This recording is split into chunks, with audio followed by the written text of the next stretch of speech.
ഭൂമി ഒരുക്കി കൃഷിക്ക് ആരംഭം കുറിക്കുമ്പോൾ കർഷകൻ്റെ മനസ്സിലെന്താവും? 100 മേനി വിളവ് തന്നെയായിരിക്കും. കൃഷി മെച്ചപ്പെട്ടു തുടങ്ങുന്നതോടെയാണ് വന്യജീവികളുടെ വരവ്. പ്രത്യേകിച്ചും വനാതിർത്തി പ്രദേശത്തെ കർഷകർ നേരിടുന്ന ഏറ്റവും വലിയ പ്രശ്നം അതുതന്നെയാണ്. കളഞ്ഞൂർ ഗ്രാമപഞ്ചായത്ത് പരിധിയിൽ വരുന്ന താമരപ്പള്ളി പ്രദേശത്തെ താമസക്കാരൻ ഓമനക്കുട്ടൻ ചേട്ടൻ്റെ ഒരിടത്തിലിറങ്ങിയ കാട്ടാനക്കൂട്ടം വ്യാപകമായി കൃഷി നശിപ്പിക്കുകയാണുണ്ടായത്. ഇത് 2 ആനകളായിരുന്നു. പിറ്റേ ദിവസം രാവിലെയാണ് നമ്മൾ അറിയുന്നത്. അന്നപ്പോൾ ഇതെല്ലാം നശിപ്പിച്ചിട്ടേക്കാണ്. നശിപ്പിച്ചിട്ടിട്ട് വെളുപ്പിനെങ്ങാണ്ട് കയറി പോയതാണ്. 3 ദിവസം കഴിഞ്ഞപ്പോൾ വീണ്ടും വന്നായിരുന്നു. അന്ന് ഈ തൊട്ട് മേളത്തെ ആ റബ്ബറിനകത്ത് വന്ന് നിന്നപ്പോഴത്തേക്ക് അവിടെ ഉള്ള ഒരാൾ കണ്ട് അങ്ങനെ പിന്നെ ഞങ്ങളെ വിളിച്ച് ഞങ്ങൾ വന്ന് ലൈറ്റ് അടിച്ച് അങ്ങനെ ഇറങ്ങിപ്പോയി. ഇതൊക്കെ ആനയുടെ കാൽപ്പാടാണ്. ഇത് കൃഷി നശിപ്പിക്കുന്നത് മാത്രമല്ലല്ലോ വിഷയം. ഇത് ഏതെങ്കിലും മനുഷ്യരെ കയറി ആക്രമിക്കുകയോ മനുഷ്യനെന്തെങ്കിലും സംഭവിക്കുകയോ ചെയ്യുന്ന അതല്ലേ ഒരു വലിയ വിഷയം. അടുത്തടുത്ത് വീടുകളുള്ളതാണ്. ഈ വീടിൻ്റെ അടുത്തുകൂടാണ് ഇത് വരുന്നതല്ല. ശാശ്വതമായൊരു പരിഹാരം.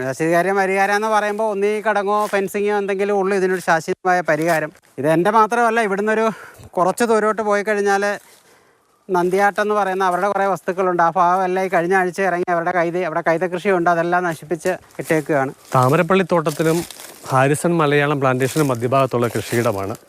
ഏറെക്കൂടെ 80 സെൻറ്റിൽ ആണ് കാട്ടാനയുടെ ശല്യമുണ്ടായത്. ഒറ്റ രാത്രി കൊണ്ട് 2 ലക്ഷം രൂപയ്ക്കടുത്ത് നഷ്ടമുണ്ടായെന്നുള്ളതാണ് കർഷകൻ ഓമനക്കുട്ടൻ പറയുന്നത്. ആന മാത്രമല്ല, മ്ലാവും മയിലും അടക്കം ഇതര വന്യജീവികളും നിരന്തരം ഇറങ്ങുന്ന ഒരു മേഖലയായത് മാറിക്കൊണ്ടിരിക്കുകയാണ്. കുരങ്ങിൻ്റെ ശല്യം കൊണ്ട് തെങ്ങ കിടക്കുന്ന ഒരു തേങ്ങ പോലും കിട്ടത്തില്ല. പിന്നെ റംബുട്ടാൻ്റെ കാലമായി കഴിഞ്ഞാൽ അതെ അങ്ങനെ ശല്യങ്ങളോട് ശല്യമാണ്. മ്ലാവ് പിന്നെ അയ്യത്ത് റബ്ബർ നട്ടിട്ടുണ്ട്. അത് മൊത്തം വന്ന് നശിപ്പിക്കും. അല്ലാതെ നമ്മുടെ കൃഷിയെല്ലാം പന്നിയെടുക്കും.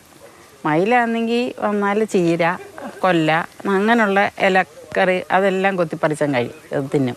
നമ്മുടെ മുറ്റത്തൊക്കെ ഉണ്ടാകുന്ന ഫലങ്ങൾ മാങ്ങായും ആത്തയ്ക്ക അങ്ങനെയുള്ളതെല്ലാം കുരങ്ങ് ഭയങ്കര ശല്യമാണ്.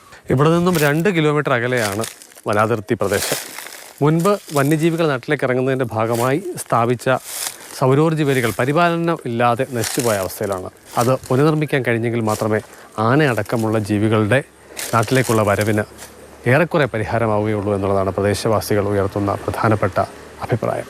ക്യാമറമാൻ ജയചന്ദ്രൻ പുല്ലമ്പാറയ്ക്കൊപ്പം CK അഭിലാൽ, മാതൃഭൂമി ന്യൂസ്.